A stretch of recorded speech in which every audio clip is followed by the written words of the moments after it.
Ladies and gentlemen, coming soon, a podcast you've all been waiting for. The movie podcast to end all movie podcasts. A podcast that discusses and critiques the best of the best and the worst of the worst movies playing at a theater near you. With a host whose opinions have been deemed as fact by your favorite fact checkers. And that's a fact. Without further ado, let me introduce you to the movie maestro, the tyrant of theater, the gumshoe of review, the man that makes theater employees and Hollywood execs shiver by his mere presence. Ladies and gentlemen, the judge, the jury, the sultan of cinema, Justin Henson. Welcome to the Movie Wire. And welcome to this week's edition of The Movie Wire. I'm your host, Justin Henson, and welcome to the show. We have a big show this week with two brand new reviews with both movies now playing in theaters. This week on the show, her web connects them all in Madam Web. One Love, One Heart, One Destiny in Bob Marley, One Love. And finally, I have a very special guest on for the first time on the show. Now, this guest, I've appeared countless times on his show. We've had numerous conversations around movies from the past, where movies are headed. We both have a lot of strong opinions on film, so much that we decided to launch another show that you may have listened to me plug in the last few weeks that just landed the first of this year, called Back to the Balcony. So with that being said, later in this episode, Antonio Palacios from the Cultworthy Cinema Podcast and the Milk and Me Podcast, and my cinema partner in crime for our show Back to the Balcony, will join me for the first time on the show. We've got a lot to cover this week, so let's jump right in. Ready for my verdict? Let's get into it. Out of the windows to watch, a roar and a burst of flame. The Movie Wire podcast. There it is. Just meet people like me. The Wire. And here we go. The story of how reggae icon Bob Marley overcame adversity and the journey behind his revolutionary music in Bob Marley, One Love. Won't you help to sing these songs of freedom? Is all I ever have. Redemption songs.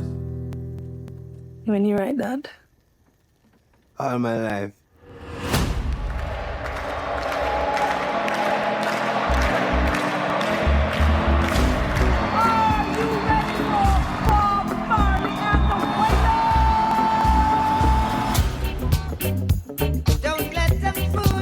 Hit. Reggae is the people music. You know you're a superstar. I am a superstar. You can't separate the music and the message. You see, reggae music come to unify the people. Not everyone likes what you're saying. For your own safety, you need to stop.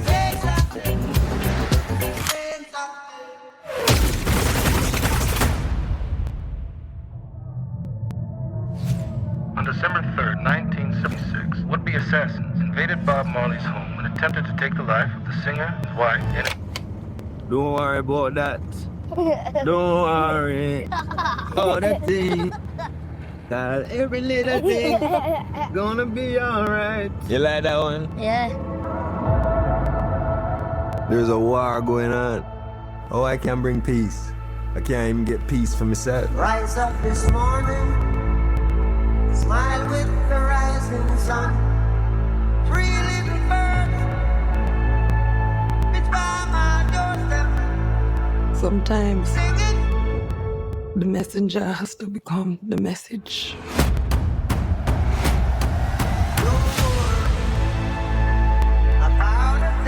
Bob, I know it's dangerous, but you're the only one who can unite the people. You ready, Bob? No guns can stop this message. I want the world to change.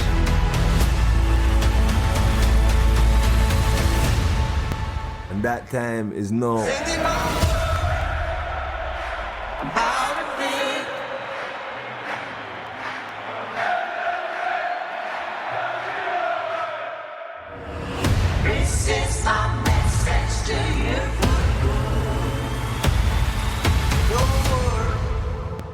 There is no question how talented Bob Marley was, and even more so, how powerful his messaging and his music was, and it still is today. I remember years ago, it had to be around 2011, 2012. I remember attending a company meeting, and this company treated us to a private concert for Ziggy Marley, and I got to meet him oh so very briefly in the chaos of the event. The meet was so brief that I got to land a compliment to him and a question that I'm sure he's heard time and time again, which was, what is one of the most memorable moments you remember with your dad? And even though he must hear this time and time again, and it truly was a loud and chaotic event, he looked at me and had a persona of ease with a big smile across his face, and then everything seemed to just be calm. He just simply said, music, football, the trips, any time was memorable. He loved a lot of things, and he included his family in the things that he loved. He just loved to love. Bob Marley, One Love was obviously a film that the Marley family wanted to have made, with the Marley family acting as producers and executive producers. And rightfully so, they should have wanted to have a movie made about this incredible man with his powerful music, especially in the chaotic world we have now. If I were to assume in a positive manner, I would assume that the Marleys probably thought that the timing was just right for this movie to come out, to spread the message that Bob Marley preached and played for millions of people. Now, in the recent years, out of any musical artist, Bob Marley's story is one that really intrigued me along with him as an artist. At bare minimum, I was hoping a movie about Bob Marley would answer some basic questions like, what made Bob Marley tick? What motivated his songs? How did he pick his lyrics? What was his relationship with his family like? How did his messaging conflict with music producers that just care about money? And even down to a simplistic level, what pivotal moments in his life that got Bob Marley into spreading the message to the world through his music? I could list 1,000 different questions that I wanted to have answered through a biopic about Bob Marley. And to be completely fair, even the most well-executed movie wouldn't be able to execute everything to do with Bob Marley's story or his life and do it justice. But Bob Marley's One Love won't be getting any love from me and should have been called Bob Marley's One Big Missed Opportunity. What One Love manages to do is avoid even the most simplistic questions that one would want to see from a Marley movie. When I walked out of One Love, I walked out learning absolutely nothing about this talented man. The film seems to rush through his life and just try and hit every single point that he can. Or it's almost like a book showing the title of a chapter, but asks the viewer to fill in all the blanks on what happens. It's almost like a speed read on Marley's life. The movie wastes no time whatsoever to jump right into Marley's career with little to no information whatsoever. One Love starts with an on-screen prologue to set the viewer up with descriptions as a way to skim over what could have been a great movie by itself, which is the political atmosphere in Jamaica of which motivated Marley to write his music. But sadly, the movie doesn't focus too much on this. It gives us hints and brief setups to see what's to come in the story transition to move on to the next topic. The movie teases topics and scenes that potentially could be great moments and great filmmaking and great storytelling, but then it just rushes to the next topic. It's completely frustrating. Bob Marley, One Love was written by Terrence Winter from Wolf of Wall Street, The Sopranos, and Boardwalk Empire, along with little experienced writer Frankie Flowers and King Richard, Creed 3, and Gran Turismo writer Zach Balin, which this team isn't a horrible set of writers, which makes me wonder how much play the Marleys had into the way this film was written, because the film makes it obvious that it's taking the music biopic formula from the past, and the screenplay doesn't hide the fact that it literally feels like checking all the boxes from movies like this from the past.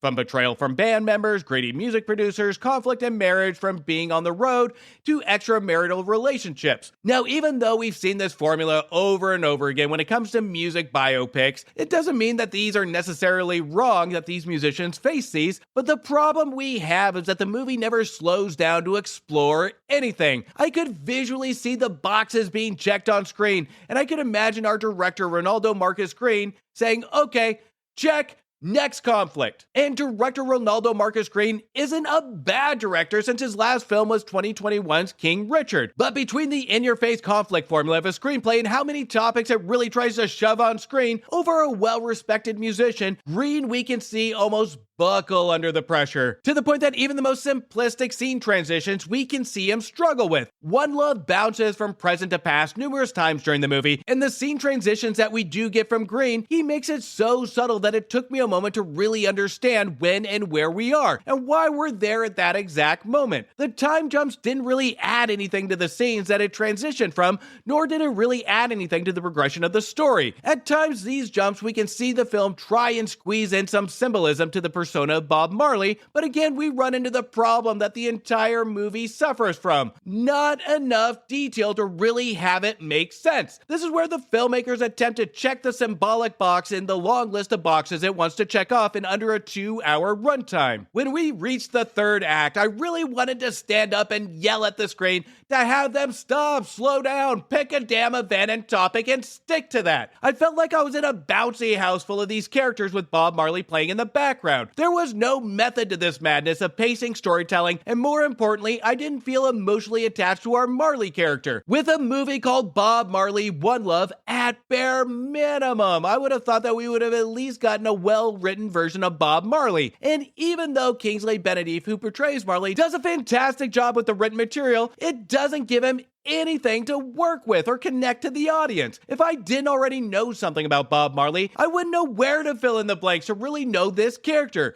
other than the supporting characters telling me. He stands up for what he believes in, he wants the world to share love, his music is powerful, it sends a message.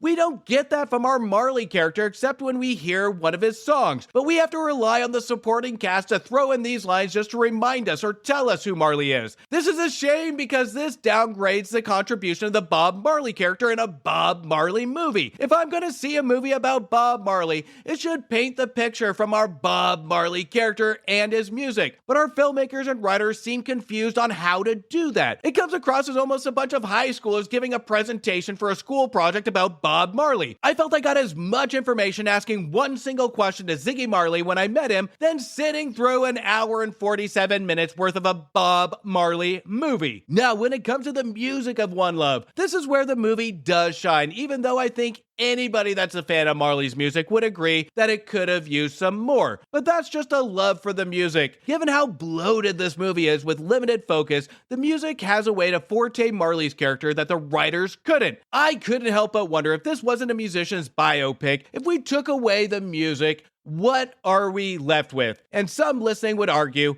well, maybe that's the point of the movie, is let the music tell the story and the messaging. But no, that's not the case here, because I can easily listen to Marley's music and get an idea and a generalization of what he's saying and the messaging he stands for, but it's everything in between that's missing in this film. An exploration of his motivations, his family life, his reasoning for some of the decisions he makes, any sort of depth, character substance, or even story is completely missing here. Bob Marley One Love was a surprise to me, but not a good one. I was taken back on not only how poorly written and executed this was, but disappointed I didn't take anything from a life that truly meant a lot to this world and an opportunity for messaging that Marley was known for that the world could really use right now. This was a perfect time for the 3 M's. Marley's music messaging, and instead I got the 3 S's, stale, sporadic, and sloppy. I'll add a fourth one, shit. This is one of the worst biopics that hit the big screen in a long time.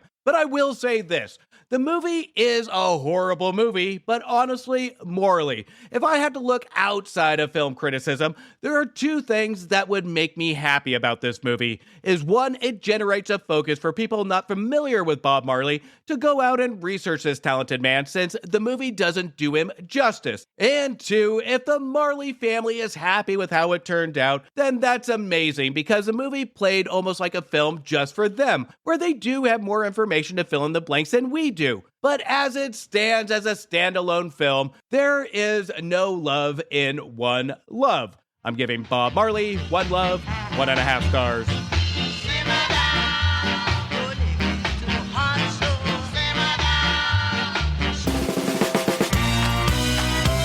Cassandra Webb is a New York metropolis paramedic who begins to demonstrate signs of clairvoyance. Forced to challenge revelations from her past, she needs to safeguard 3 young women from a deadly adversary who wants them destroyed. And the new adaptation to the Marvel comic book is Madam Web. Cassandra Webb, your powers allow you to see different realities, and change the future. A week ago, I spent my life racing against time, trying to save people who were running out of it. Jackie! Until one moment changed everything. Come on! Welcome back to the land of the living. New York City's a whole new level of crazy these days.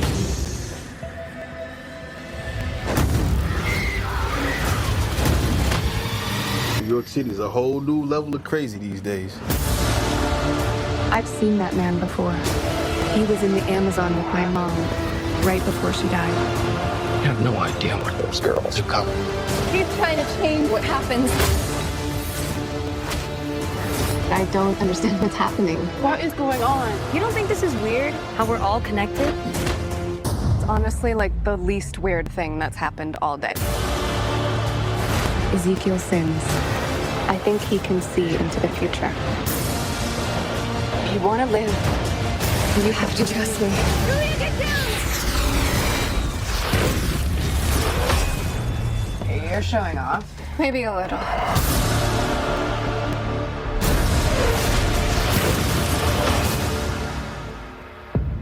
About the halfway mark into Madam Web, I was trying to think of one of the worst superhero movies of all time, just to entertain myself. I was trying to think if Madam Web was better or worse than that. Then the 1997 film that attempted to bring Shaquille O'Neal to the big screen as a superhero in the movie Steel came to mind. Now, that was a movie when I originally watched it that I thought couldn't get any worse when it comes to the superhero genre. That is until I witnessed the complete and absolute abomination of this movie. Steel is Citizen Kane of superhero movies compared to the idiotic, insulting dumpster fire of a superhero movie that is Madam Web. Now, it's one thing that the film isn't very good in the first place, but I hate the mere thought that studios think that this is okay, and that we take these mere characters and studios say, that's good enough. People will come just to see a comic book character on the big screen. It makes me fucking furious that studios put this out on the big screen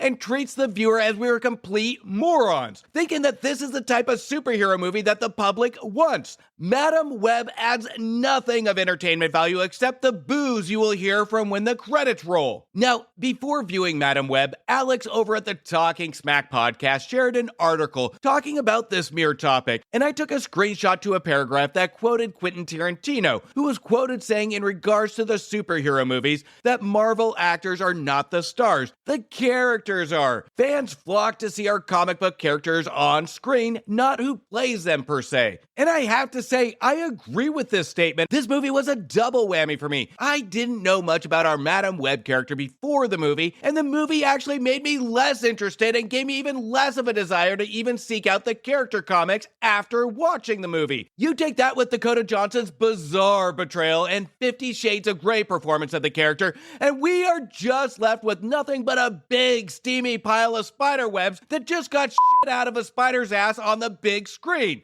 As a film attempting to explore the mysterious and complex character of Madam Web, it instead delivers a convoluted and poorly executed character story and a pointless narrative that left me confused, frustrated, and rooting against our hero. Even if we take out our utter bore of a performance from Johnson, the written material is not only cringy, simplistic, and well, let's just say it, it's just bad, but our written characters were written to the point of idiocracy. These are some of the dumbest comic book characters that I have ever seen on screen. For example, we have our main protagonist, Cassandra Webb, who works as a paramedic, who begins to have some detailed deja vu moments. And with the sporadic direction from S.J. Clarkson and ludicrous editing, the film wants us to believe that these visions are incredibly intense for Cassandra Webb, and she knows something's wrong. As a paramedic, a medical professional, don't you think if you start to see the future and you start to repeat moments in your professional opinion, don't you think you should check into a hospital? You are the worst paramedic I have ever Scene. This movie isn't here to make sense, but rather pile on stupid moment after stupid moment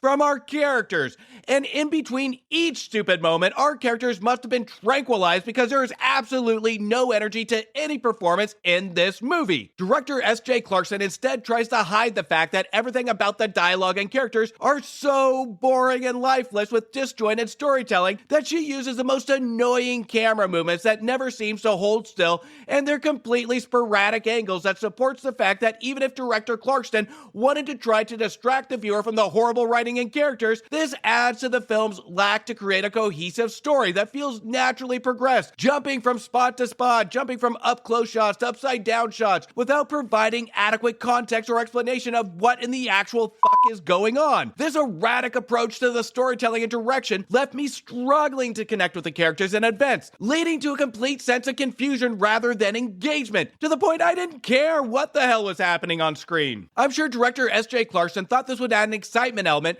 and would help with the pacing of the movie, but the pacing of Madam Web is equally all over the fucking map to boring conversations between Webb and her three girls, Julia, Anya, and Maddie, played by Sydney Sweeney, Isabel Mercedi, and Celeste O'Connor, where the chemistry is never solidified and again is lifeless. The movie then jumps from scene to scene with little to no explanation, or maybe it's the mere fact my attention span was depleting because I literally felt dumber as the movie went on. We have a scene where Cassandra Webb is in the city, and then we jump to the Amazon with no explanation of how she got there or why she's there specifically in the first place.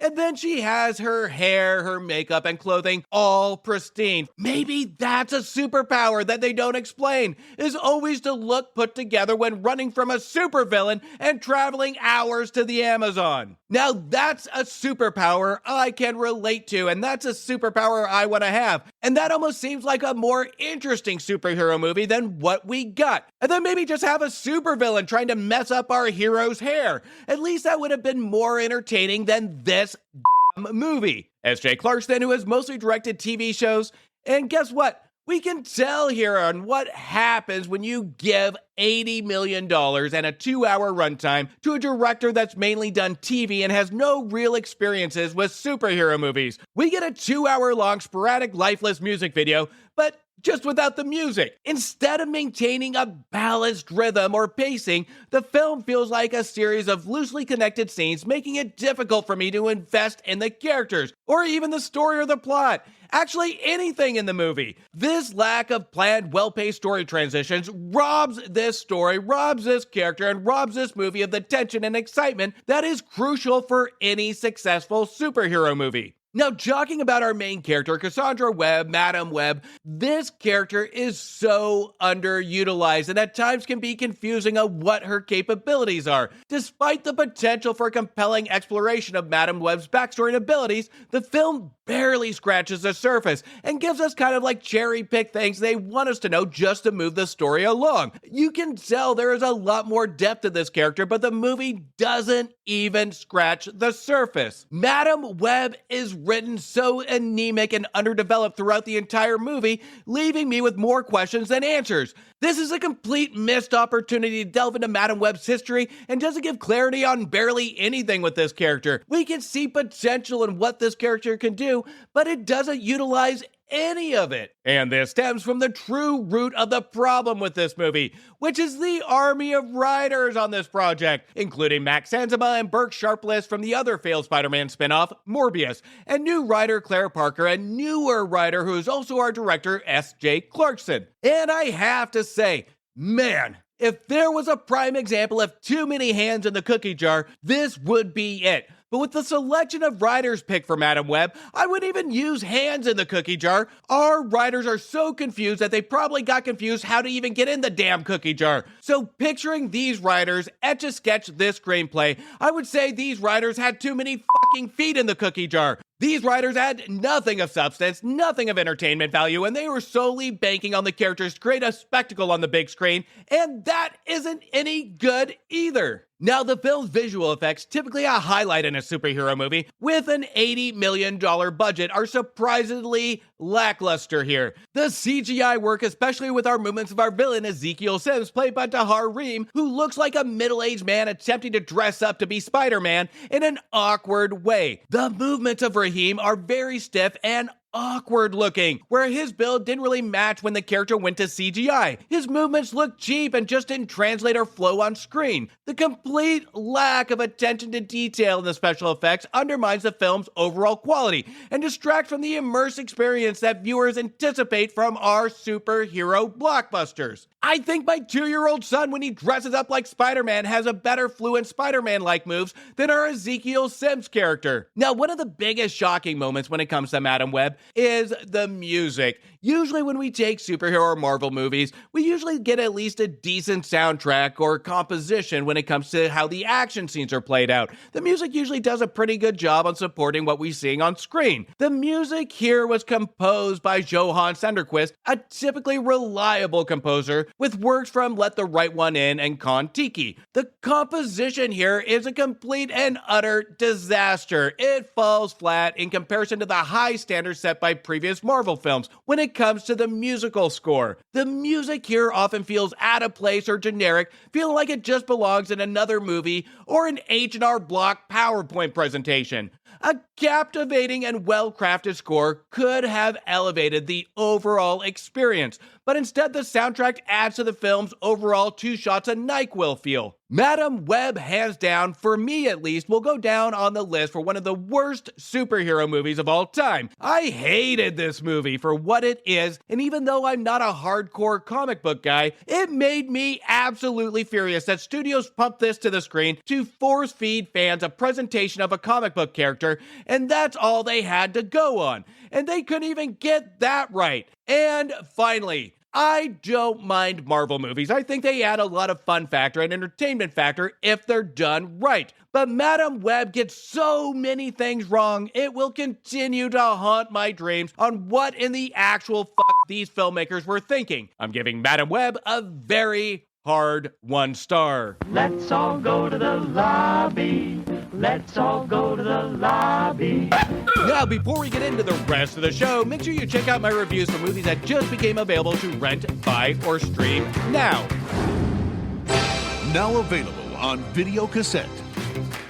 They Only Look Like the Perfect Couple in Anyone But You, which was an innocent, smart, chaotic comedy surprise receiving 3 stars. Plastic is Forever in this musical Mean Girls remake, which for a musical seemed to come across like plastic, receiving 2.5 stars. Every good thing in this world started with a dream in Wonka, which was a fun and delicious musical treat, receiving 3 stars. The War on Earth will be decided in space in ISS, which had a fantastic premise, beautiful presentation, but everything else needed to be pushed into the abyss of space and forgotten, receiving 2 stars. A novelist who's fed up with the establishment writes a book that propels him into the heart of hypocrisy in American Fiction, which had one of the best screenplays of the year, receiving 3.5 stars. Expose the corruption, protect the hive in The Beekeeper. It was loud, it was mindless, but it was a lot of fun, receiving 2.5 stars. And finally, the tide is turning into maybe Aquaman's last stand in Aquaman and the Lost Kingdom.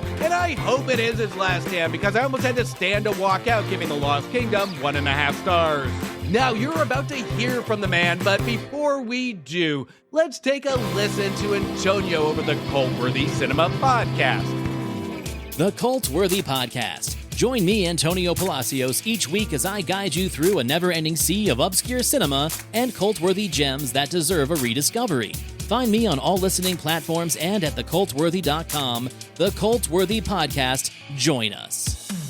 Now, if you haven't tuned in, follow or subscribe to the Cultworthy Cinema Podcast and the Movie Wire's news show, Back to the Balcony, now is your time, because this week, me and Antonio cover an under-the-radar comedy gem, Melvin and Howard, and the Siskel and Ebert reviews that followed. Let's take a sneak peek now. One of the things that is really interesting about this movie is that when they first pitched the story, they wanted it to be a courtroom drama, right? They wanted it to be mostly a courtroom drama about disputing the will and how it was a fake and it was going to get thrown out of court and no one's going to get any money.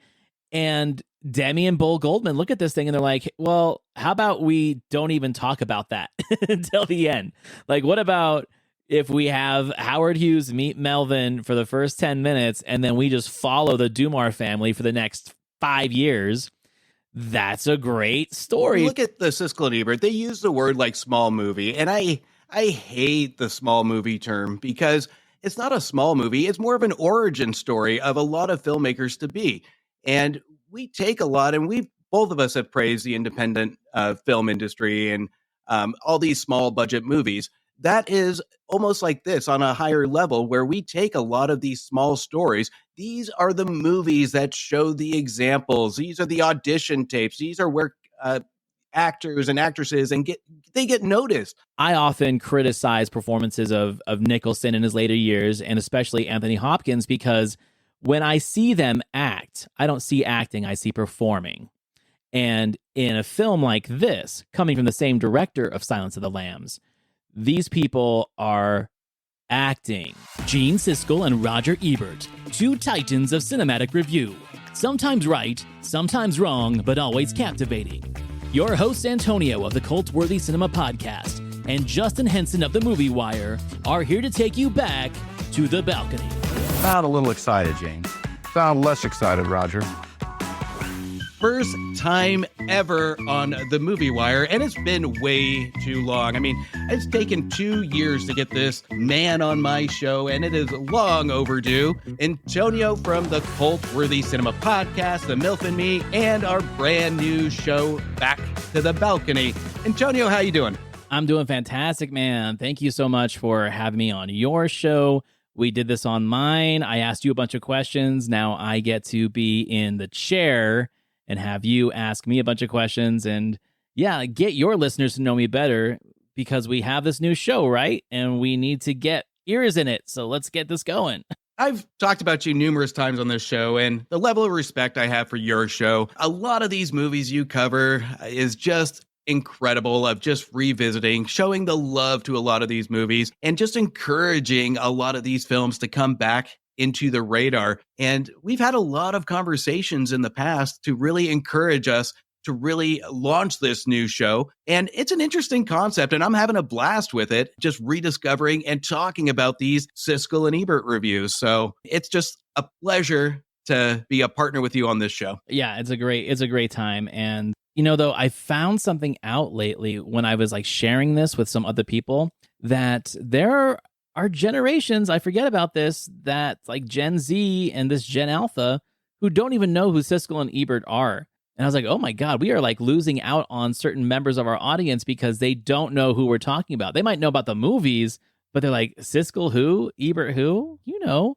at the movies, sneak previews. I'm like, oh, I forgot you did not grow up with that, and I'm old now. So I think it's a good opportunity to maybe capture some of those younger listeners that don't know who Siskel and Ebert are. Maybe they'll listen to our show and they'll go back on YouTube and watch some of the reviews. I mean, who knows? But it's definitely an interesting thing that I've discovered where not everyone is aware of the subject of our podcast. I had the same experience probably more times than I can count where I go into talking about Siskel and Ebert and they're like, who's that? You're right. And it really hasn't been that long since Ebert's passing, but Siskel's, it's been a good amount of time. Mm-hmm. And this, I think, our show is really important on not only the films that we talk about, but really showing the love for movies, the passion that these two individual film critics really brought to the table. I mean, these two were insanely respected to the point that celebrities cared, the public cared. These were the voices of the movies. And when we look on how fast time has gone by and how a lot of this younger generation doesn't really know who Siskel and Ebert are, this is almost a red alert for those that really have a passion for movies on how to express their feelings, how to really talk about movies. I know Matt Singer just came out with a book, Opposable Thumbs. That's fantastic. Mm-hmm.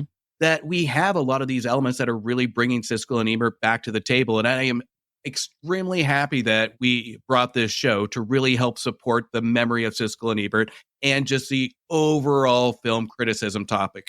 No, agreed. And, you know, as of this recording, we just released episode 8. We have a bunch more in the can. So that's why at the end of the newer episodes that we've been talking about, we've been telling listeners to, hey, go back and look at some of these reviews and go back and look at some of these films that came out when the show was relevant and give us films to put on our list, because That way we can get the audience just as excited as we are, because I feel like you and I do a good job picking films, but I do sometimes avoid some of like the obvious ones, right? Like the blockbusters of the summers, because I want to expose the hidden gems. But maybe people want to hear what we think about those blockbusters of the summer of 93, you know?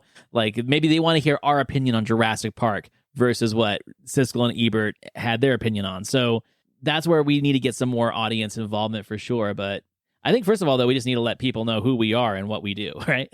Yeah. If you had to give us a synopsis of the show, and I know you do a much better job at this than I do, tell us about the show. About the Cultworthy, right? Yeah.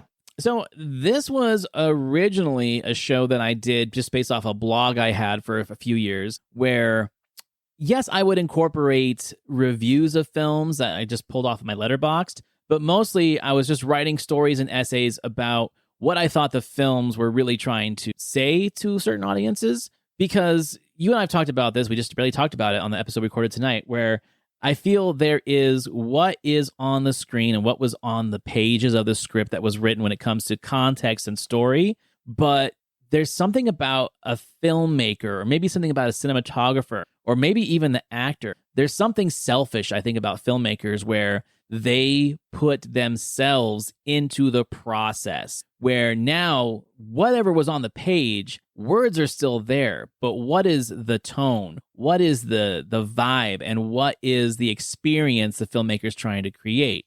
We've seen films that were very, very dark and dramatic, but maybe they were written as a comedy and vice versa. That's the kind of stuff that fascinates me. So when I go back and I watch some films that are a little bit more obscure, but I see echoes and shadows of these films in future projects, whether it's TV or cinema, of filmmakers I respect, it makes me go, oh, they saw this movie and they respected what it was doing and they made it part of their DNA. That's what my show is. I go every week, grab a guest, have them watch a show. Sometimes it's a first-time watch. Sometimes it's something they're very familiar with.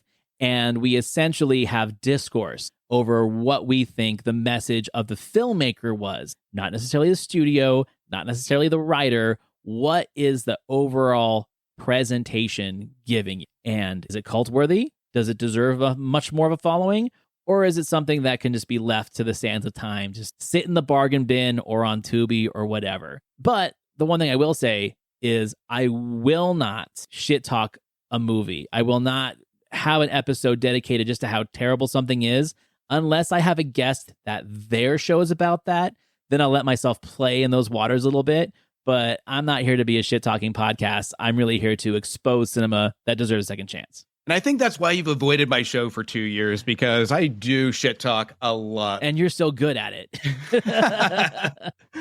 I've always wondered, I never asked, what was the pivotal moment that you knew, you know what, this is going to be a podcast. I want to do this. This is why. So what was that moment? Do you still remember it? Yeah, absolutely. It's just about the conversation. I live in a very non-cinematic town. I live in Salt Lake City, Utah, where, you know, independent theaters were shuttered left and right way before the pandemic. So we are in a world of multiplexes that'll show a Marvel movie on 6 screens, and then you're going to find a mid-budget romantic comedy only at 9 p.m. on the smallest screen in the theater. Like, that is where I live. So when it came to conversation with people in my vicinity, it just didn't really work out. It's like, how am I going to talk to people about these movies other than like some weird chat room or on Twitter? Essentially, that's what the podcast became. It was me giving my opinions on these movies and saying what needs to be rediscovered and what is cult-worthy. And then as people started to reach out to me to talk about these movies, it was like, okay, you grabbed the bait. Let's have a conversation. And it was around episode 30 where it went from me doing reviews and occasional guest spots on other shows to have people on my show. And that is, you know, where it took off. The episode that really did it for me, though, was our friend Josh Scar. He came on my show to talk about a Goofy movie. And it was the first time that a conversation really had a connection. It was a very popular episode. And I was like, okay, this is what the show needs to be. So really, Goofy movie is why I have this weekly show with discourse and debate with people about these movies. I remember that episode, and I remember I listened to your show prior, week over week, and it was so obscure based on the previous movies that you've talked about. Right. But it was a fantastic episode. It was one of those that I think I listened to it a couple times because it was absolutely engaging and it was fantastic. So I can definitely see that. And it's a fantastic movie. I'll admit it. Goofy movie was great. It's a great movie. It is a great movie. Now, do you remember the first movie you talked about, you publicized, you blogged about? How did you decide to bring that movie, and why did you want to talk about it on your first episode or your first, I guess, entry into the podcast world? So my very first episode, which is now unpublished, I unpublished the first 20 episodes. I put them in the archives for future, Patreon or paywall stuff. If people really want to listen to my early junk, it'll be in there. But the first 4 films that I had on my episode 1 was The Exterminator from 1981. I had Who Killed Teddy Bear from the 1960s with Sal Mineo. I had Twisted Nerve with Haley Mills. And I also had, it was those 3. I think it was just those 3. It was Who Killed Teddy Bear, The Exterminator, and Twisted Nerve. And I did those 3 because I wanted to cover a multitude of decades, but also I was really into just finding obscure films I hadn't even heard of and finding them on Tubi, watching them, and just started blogging. And the reason why those are number 1 is because those are the first 3 films I blogged about. So I just kind of went and no one listened. I think episode 1 got 6 listeners, but it made me seek out more obscure stuff, more filmmakers, more actors that I knew from big movies. But then what did they make when their star faded, right? When they were down to making low-budget grindhouse movies in the 60s and 70s. And that's what really fascinates. I've always been a cinema fan, but I've never sought out the undiscovered stuff. I've always kind of kept it pretty relevant with what was popular. So out of those movies, if you were to recommend one in your first 5 episodes, what would you say out of those 5 that you have to revisit this? This is the one I'm going to go to. As a film, I'd say it has to be Who Killed Teddy Bear. So it was directed by Joseph Cates, and it came out after the wave of Psycho. Essentially, it was trying to make Sal Mineo the next Norman Bates. But why it's so great is because for 1968, it's extremely perverse. Sal Mineo plays this really lonely guy who's looking after his disabled sister. He works as a busboy in this disco, but he also goes to the gym where he flirts and hangs out with all the muscle heads. So there's a very, fluid gender message back in 1968. Our heroine, played by Julian Prowse, is a call girl that has become the hostess of the discotheque. So she's trying to escape a shady past and trying to make a fresh start. And it's just these people who live these dingy lives who have these secrets. And it is about obsession, and it is about, the sexual underground of the 1960s in New York City. But it turns into kind of this film noir thriller with a little bit of slasher in it. It's great, and it's very, very underseen. And I've actually done that show again on the Cultworthy Classic, where I brought a guest on to talk about it. So it's a movie that I'm really, really fond of, and I'm glad it's in my first episode. That one I remember seeing a while ago, and I can't remember where. It was probably one of my Scarecrow video down in Seattle picks. It's a fantastic movie, so I'm glad you said that. That's why I wanted to bring up that question, because I was hoping you would mention that movie. And it's got a really creepy theme song, too. Yes. So now the Cultworthy Cinema Podcast, obviously the title is almost self-explanatory to what you kind of do, but tell us why the Cultworthy Cinema Podcast. How long did it take you to pick this name? I know on your show, I said it took me forever to pick out a name. How do you identify? How do you connect to this podcast title? It's a word that I've been using long before the podcast. I think I actually started, and as far as I'm concerned, I coined the phrase. I'm sure someone else has said it, but in my friend group, in my circles, and from what I can tell, social media, I've never seen anyone use that phrase before. I used to use it for music because I was really into local bands and indie bands, right? And punk rock. And anytime I'd see a band that was not discovered yet, but were really cool, I'm oh, they're totally cult-worthy. They're going to get a following. And so I started using that for everything. That restaurant was so cult-worthy. That cheesesteak was so cult-worthy. And so when I started my blog, I just called it The Cultworthy. And if I had a movie review or something like that in there, it would say either it was cult-worthy or unworthy. And then I kind of felt bad about saying, oh, who am I to say this movie's unworthy? So I just stopped calling things cult-worthy and unworthy and just called the whole show the Cultworthy and let people decide for themselves. I think that's something that needs to be trademarked because now I'm attempted on going out and calling everything cult-worthy. So the CW. With my show being current films, and I've talked about it, we're about to hear it on my outro here coming soon. I talk about the theater experience. I talk about how important it is to bring youth to theaters, to introduce not just to the film on screen, but to introduce the full walking to the front door to walking out of the theater, the full experience. Because as we've talked about before, we've had great memories as youth walking into the theaters. And that's what I think really starts the love of cinema, is not just the movie, but who you're with, who you're experiencing with. And the story just helps support that conversation walking out. What is your best theater experience? Okay, I'm going to give you two. I'm going to give you my best experience, but I'm also going to give you my most memorable experience. So my best theater experience, I'm going to have to say, is Aliens, 1986. I blogged about this on my website, and the old blog is still there. It's years old. But my dad used to let me play hooky every once in a while, and we'd go to the movie theater, to the Cineplex, and I'd pick a movie, then he'd pick a movie. And so on this particular day, I picked Flight of the Navigator, and then we immediately just movie hopped right into Alien, and it blew my mind. They didn't censor me from anything. Like, I saw Rambo 2 and 3 in the theater, right? I was already desensitized to violence, but not as much to gore. So seeing Aliens in the theater, it scared the hell out of me. And it wasn't as much like I was scared of the xenomorphs as I was scared about being a host to a xenomorph, right? So when they were out and about, oh yeah, they're big, bad, they're scary, but having one inside you and it's going to burst from your chest, like the lady hanging in the cocoon saying, "Kill me."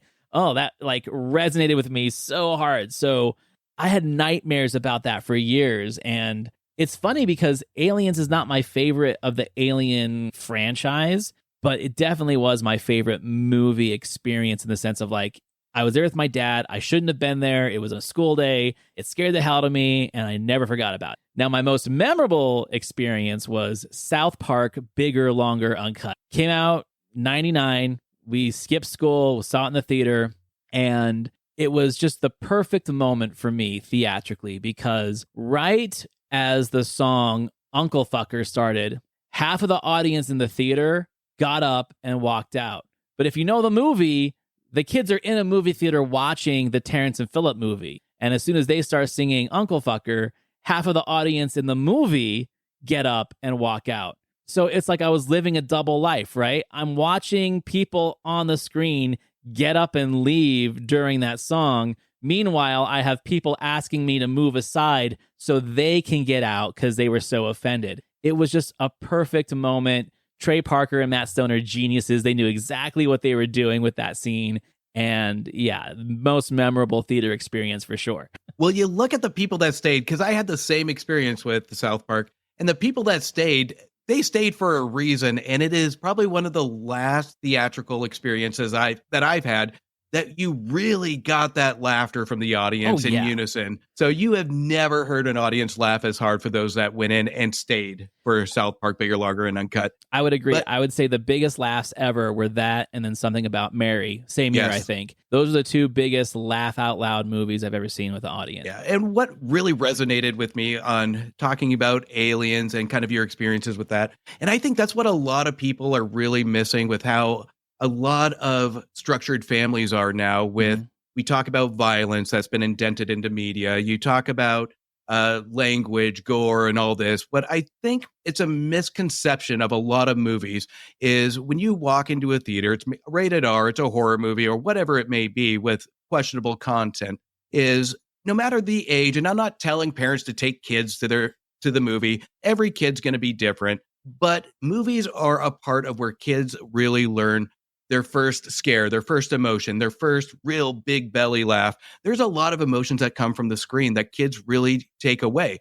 And I think introducing that experience to kids really opens up that conversation. And I've talked about it numerous times, is the most important thing when you grow up as a kid and experience that, no matter what the movie, the discussion afterwards and the experience is what sets the tone to how a kid is really going to take away from how we view movies. So I know both of us were lucky not to have parents really kind of censor us from those movies. And we are living proof that we're completely normal for the most part. So speak for yourself. Well, no, so you mentioned something, and I want to kind of ring in on that because I've said this on other people's podcasts. On our friend Dan Casting Views, we had a conversation about film and the business of cinema and the industry these days. And I think one of the reasons why people have a hard time making the connections that we made in the days of seeing movies in the theater in the 80s and 90s is part of that theatrical experience was being crammed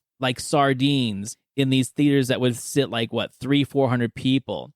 You couldn't pick your seat ahead of time, right? It was a social experiment of okay, that guy is a weirdo, but it's the only seat. So I'm going to sit next to this weirdo and watch this movie. I'm now creating a social expectation of what my behavior versus his behavior is going to be. Is he going to be a talker? Is he going to be a this or that? And at the end of the movie, you've created this relationship with everybody, and then you walk out and go home and it's over. But we've sanitized that. We've ruined that now because now all these theaters have these goddamn luxury loungers. They fit half or less of the amount of people. You don't even see the guy next to you because he's reclined or whatever. So how can you share in a theatrical experience or a laugh or a scare or a jump for joy or if Rocky beats Apollo Creed and everything's so silent. I went and saw Godzilla -1 in one of these newer luxury loungers. There were only 7 in a row and there was only 2 people in the theater. And I wanted to share that moment with somebody, but the next person was 3 recliners away. It might have been a mile away. And I think that's really kind of killing the theatrical experience. It really is, because when you go to pick tickets, I mean, everybody does it. They're looking to see how far away they can sit from somebody else. And that's the strategy now is when you go see a movie is you care about if anybody's around you versus when we were younger, that wasn't the case. Right. We took what was handed and we went from the experience. And I love that you brought that up, where you're kind of almost analyzing the person next to you and you almost have a silent relationship with these people. Mm-hmm. And you kind of almost know halfway through a movie when they're going to jump or when they're going to laugh. I know here we have lucky to have a lot of mom and pop theaters around where we don't get the luxury theaters. We have the most uncomfortable seats known to man. And there are movies, blockbusters, that I would go to these mom and pop theaters versus the luxury ones just to have that old school experience. Yeah, I miss those. It's a shame. If the theater isn't going to do it, the parents need to do it to really create something out of that, to separate it from sitting on the couch and watching Netflix. Yeah, I agree with you 100%. So now this one, I know you asked me on your show, and I gave some cliche answers, but I have been dying out of curiosity to know if you can John Malkovich anybody, who would that be? And I have, I think, a subtle list in my head, but I know I'm going to be wrong because you always take me by surprise. Okay, so you said Quentin Tarantino, which was very cliche, but it's understandable, right? Yeah. I gotta say that if I could John Malkovich any filmmaker, that's what it was. It wasn't just anybody. It had to be a filmmaker, it had to be a director. I would John Malkovich Walter Hill. Walter Hill is actually my favorite director of all time. And it's an interesting thing to say because he doesn't necessarily make my favorite movies. I think it's very possible to love a filmmaker and what he does and not be in love with all of his movies in his catalog. There's something about Walter Hill's eyes and the way he chooses projects that is so baffling to me. We have this conversation every week on our show, Back to the Balcony, where it's I want to watch this movie 20 times so I can figure out what they're trying to do, right? I might not like it, but I'm going to watch it over and over again because it challenges me. He's a filmmaker that challenges me. The guy can go from making The Warriors to Southern Comfort, but then he can also make Streets of Fire and Red Heat and 48 Hours. It's like that journeyman director who can literally do any genre. And then we just recently talked about Brewster's Millions, how they put it on their worst of, 85 list. And that's one of my favorite comedies of the 80s. And the dude that made The Warriors did it. And when you listen to him speak about the movies he makes, he's so utterly nonchalant and unattached to these projects. But when you watch them, it looks like he put blood, sweat, and tears into it. So it's not like I want to live his everyday life. I want to Malkovich him on the set and in pre-production be like, why this? And why are you making it so goddamn interesting? Like, this feels like a throwaway script, yet you've done something with it that is absolutely just mind-blowingly different than what all these other dudes in Hollywood are doing, you know? So I have all of his films in various forms of physical media. I watch time because I still can't figure it out. So the way that I could figure it out is by Malkoviching and being like, what the hell, man? But also, how did you make Supernova? Okay, boiling it down next level. Pick one movie of his that if you had the choice, that's the movie you're going to John Malkovich him. 100% Johnny Handsome with Mickey Rourke and Lance Henriksen. Good It's pick. one of my favorite revenge movie. It's got one of my favorite Mickey Rourke performances. You know, like, people like, oh, Mickey Rourke can't act until The Wrestler came out. It's like, go back and watch Angel Heart, but go back and watch goddamn Johnny Handsome, where he spends half the movie under like heavy prosthetics. And he goes so deep into that character. It's like he creates this awesome speech impediment that almost seems too ridiculous to work. But because the movie's kind of a B-movie, grindhouse movie anyway, it does. It's got Morgan Freeman playing the bad guy. It's got Forrest Whitaker playing a very, very genteel doctor. And then Lance Henriksen and Ellen Barkin playing like the two worst scumbaggy New Orleans bad guys ever. The whole movie just does it for me. And I want to see how you direct that movie. Like, how do you direct Mickey Rourke under 10 pounds of facial makeup? And then you turn him into handsome Mickey Rourke halfway through. How do you do that? That's my movie. Perfect pick. And I love that pick. This one, I'm actually kind of terrified for, knowing your picks, but I can't say there's not a curiosity there. The first movie you pirated, which one? And again, with your list and your unique films, I am curious, but I'm a little terrified. Okay, so I'm going to give you two. First movie I pirated for me, and the first movie I pirated for money. How about that? The first one's actually kind of boring. The first movie I ever pirated was Friday. Really? Yeah, Ice Cube and Chris Tucker. We had just bought off the black market one of those video disc scramblers that you get from the back of these catalogs and these video production catalogs. And we went to Blockbuster and we just picked a stack of movies that were like, oh, I want a copy of this without the scrambling on it. And literally the first one we grabbed was Friday for no particular reason, but it was probably one of the most watched movies. The first movie I pirated for money was Cannibal Holocaust because no one could find it. I ordered it from the back of like Video Hound magazine or something, sent a dude $25 hoping I'd get it. Like 6 weeks later, I did. And I just started making copies and selling it for $10 at school. Statute of limitations is over, I'm sure. That was like almost 30 years ago, but yeah, that was the one that I really kind of got a lot of mileage out of. Cannibal Holocaust is great. And so that one actually makes me feel good that you downloaded that one, because that one is a fantastic watch. I love it. Dude, that wasn't downloading. I had to order it from a catalog. This was before LimeWire and any of that shit. So this one's, again, another one that really curious on it, because you say you don't like to bash movies. Mm-hmm. And you've done a really great job on hiding this, and I haven't really gotten that really big outburst of hate towards a movie. This one, you're on the spot. This one, you have to tell me. I'm going to do a twofer here. Okay. Your first movie you knew you hated, and a movie that just you have to cringe every time somebody names the title of. Okay, good. The first movie I absolutely knew I hated was John Lovett's In High School High. No, I think that was like 95 or 96. Yeah. And I it's easy to hate a bunch of movies, but you hate them for different reasons. That movie wanted to make me hurt people. Like, I saw it with on a date with someone else, and I could not leave. If it was just me by myself, I would have just left. The only movie I'd walked out at that point in my life was Last Action Hero. And it's not that I didn't like it. It's just that it was taking too long. And I'm like, I don't want it. And then eventually I rented it and I watched it. And now I kind of like it. I don't love it as much as other people do, but High School High, I wanted to murder somebody. So that's a movie I absolutely knew I hated, will not watch it, never watched it since. And then when it comes to cringe, I'm going to get a lot of backlash for this, but I've said it before in other people's podcasts. My least favorite movie to hear people talk about, especially with Glee, is goddamn Boondock Saints. I hate that movie so much, and I think the reason why I hate it is because so many people love it. And I'm like, what the hell is wrong with you? I have to give love to High School High because that was the first movie I made out to. Oh so, God.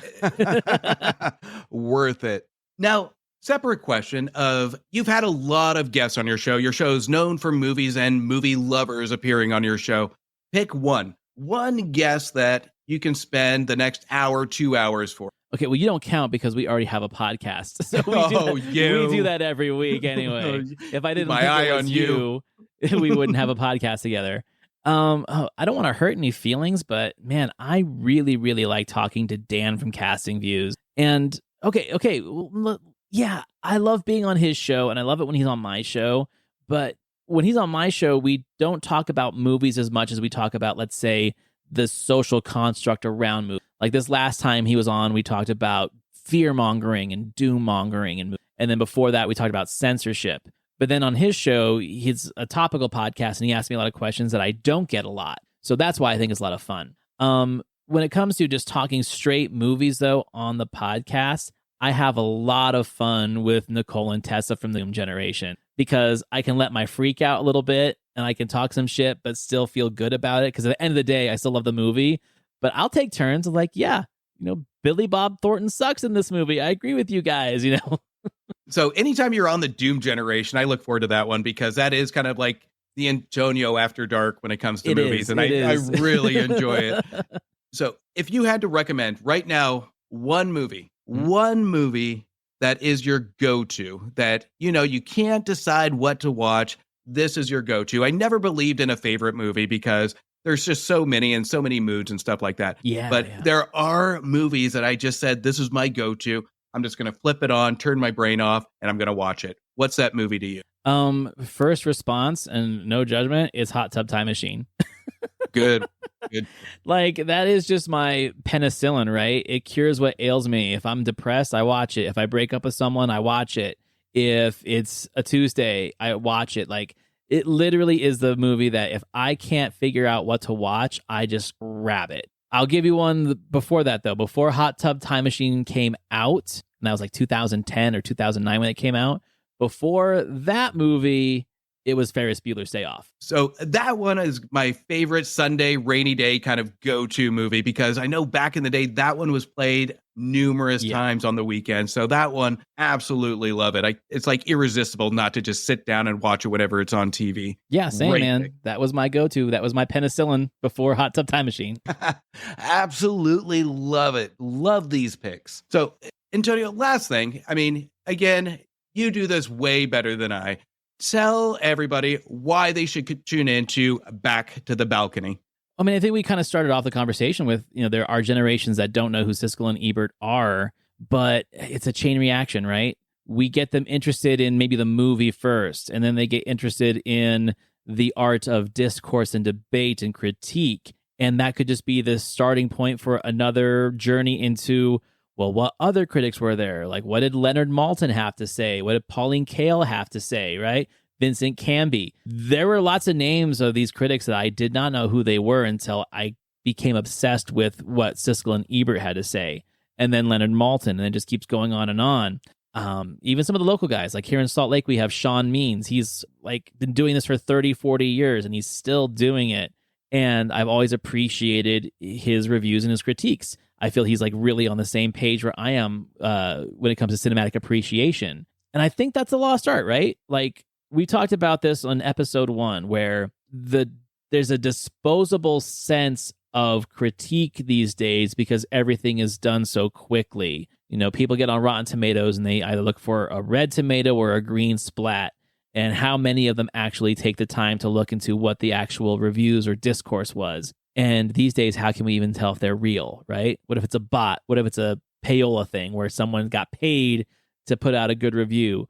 Or what if it's fanboys trying to review bomb something because they don't like who's in it? Like, there's so many variables now where I do talk shit about critics sometimes when they are not sincere with their message. And the only way you're ever going to find out if a critic is sincere about his message is going back and reading his reviews in detail, going back into his back catalog and understanding the films that he's talking about. To me, that's what makes it important. Like, if you really are a film lover, or if you just want to hear people talk about Siskel and Ebert, listen to the show. But I want it to be like a catalyst for someone's journey of like, okay, what do these assholes know? What does Siskel and Ebert know? Let's go further into what people said about this. Yeah, and 100% right. And the best way to really enjoy a review and really enjoy a movie is to hear it verbalized, not just by a symbol, is to really hear the reasons why. And what I really appreciate about the show that we have is the fact that it's not just our opinions,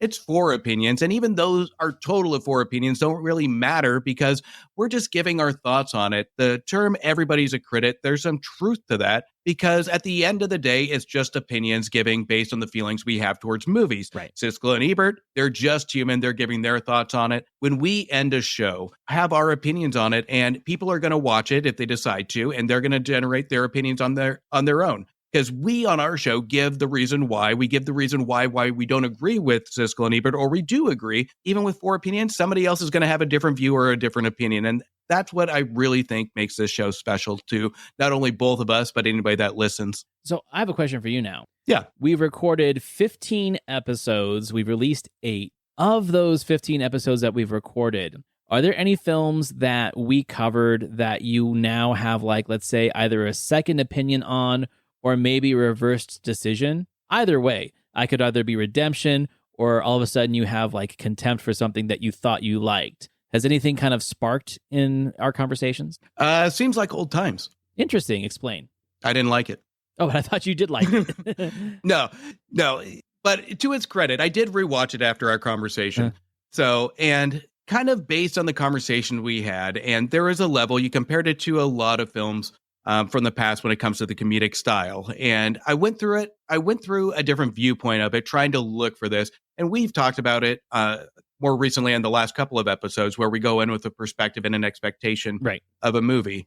And again, sometimes these rewatches and different perspectives really does change a viewpoint of it. And I do have a level of respect for the points that you made for it. I didn't like it still, but I still do appreciate it. And I saw what you saw, which is important. And I think that's, again, why it's important to hear different opinions on it, because it's going to open up really critical thinking when it comes to how somebody views a movie. And I think you demonstrated that with Seems Like Old Times extremely well. I appreciate that. It's not what I was fishing for, but I like that. Oh, you were. Shut up. No, really. Because this is the other thing, too, because I was thinking about the other day, I went back and I revisited Invasion of the Body Snatcher. And I really, really, really used to like that movie. And when we did it on the episode, I was definitely, defending it and praising it. But I had some second thoughts while we were recording. And then I went back and rewatched it. And I think that's one of those movies now where it's like, maybe there was too much nostalgia goggles in that viewing, because the more I thought about it after that recording and then going back and rewatching it, it made me realize how ridiculous so much, and that there's a lot of plot holes and there's a lot of character choices that are nonsensical. And it made me start agreeing more with Ebert and Siskel about some of the things that I was actually defending the movie from when we talked about it the first time. I was like, oh yeah, you're right. They are just kind of running. It is just a chase movie that last had Jeff Goldblum kind of terrible in this. And you even mentioned that. You're like, oh, are you fresh out of theater school, Jeff? And I was like, God, he's right. Oh my God, he's right. So yeah, that's why we do this, because it's hard for me to defend a movie that now I've gone back and watched, realize that I'm noticing the flaws that were always there. I was just too in love with the movie to... Well, a rewatch doesn't always mean it's going to end good, right? So you can have the opposite reaction to it as well. So, and we've seen that even we've talked about it so many times that we grow up with these movies, and as adolescent and just the innocent mind, we're viewing these movies through a different perspective. And now that we know how movies kind of function, I hate to say it, it doesn't ruin the movie, but it does open it up to almost noticeable things, which it's like finding out there's no Santa Claus for the first time. There are going to be a lot of these movies that we're going to view. I saw the list, and there's some that I'm worried about that I haven't seen in years. God, and I'm so worried about some of them too, man. Like, I threw them on there because it's a chance for me to rewatch them. Like, oh my God, please don't let me hate this movie. I have a side list of movies that I'm like, I cannot put these on there, but I keep going back to them, and I'm like, I can almost picture Antonio's look when I throw this movie up there. It's coming. These movies are going to be listed, and you know what? I think they're going to be a lot of fun, and I cannot wait for a lot of these discussions that you picked. So it's going to be an exciting rest of the year. I agree, man.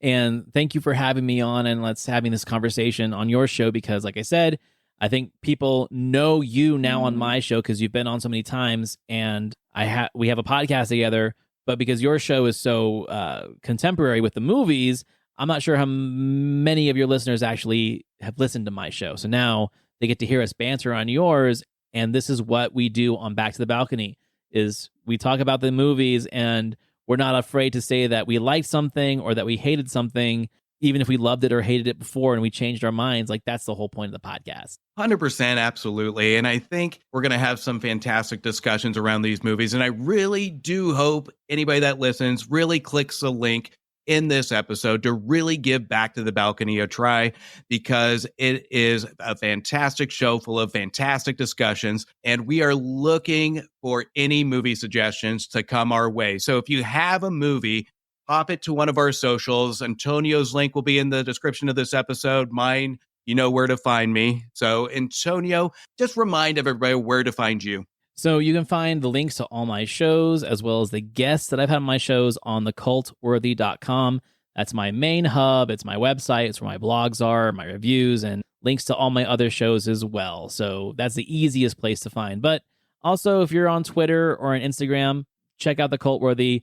We post some funny stuff in there. That's actually where we put all of our little clips and reels of the show. So if you want to see a nice little preview of some of our conversations, that's where they live. So again, links will be in the description of this episode. So Antonio, thank you for coming onto the show. It's been long overdue, and hopefully we can have you back, and we'll get you into the movie theater to see something a little bit more contemporary, and maybe we can spar a little bit on some movies coming here in the near future. Sounds good to me. I just got a notification that Talking Smack's Madam Web episode just dropped. So I think I'm going to have to listen to that as soon as we hang up. So their episode is coming a day before mine. I think they're trying to beat me out because I cannot wait for people to listen to my Madam Web review, because I think I dismantled in a complete stress ball talking about this movie. Amazing. All right. Antonio, again, thank you for coming on the show. And I think we are both going to tune into the Talking Smack podcast to listen to the Madam Web review. Sounds right to me, man. I will see you next week. We'll see you next week. And that's a cut on this week's edition of The Movie Wire. I want to thank you for listening, and thank you for your support. I want to again thank Antonio Palacios for taking the time to visit me on this show. You can check out the Cultworthy Cinema Podcast and me and Antonio on Back to the Balcony. The links will be in the description of this episode. You can also show support for this show by following me on Instagram, Blue Sky, Xthread, Facebook, TikTok, YouTube, and Letterboxd at Movie Wire Show. And please don't forget to leave a review on Apple Podcast or Spotify.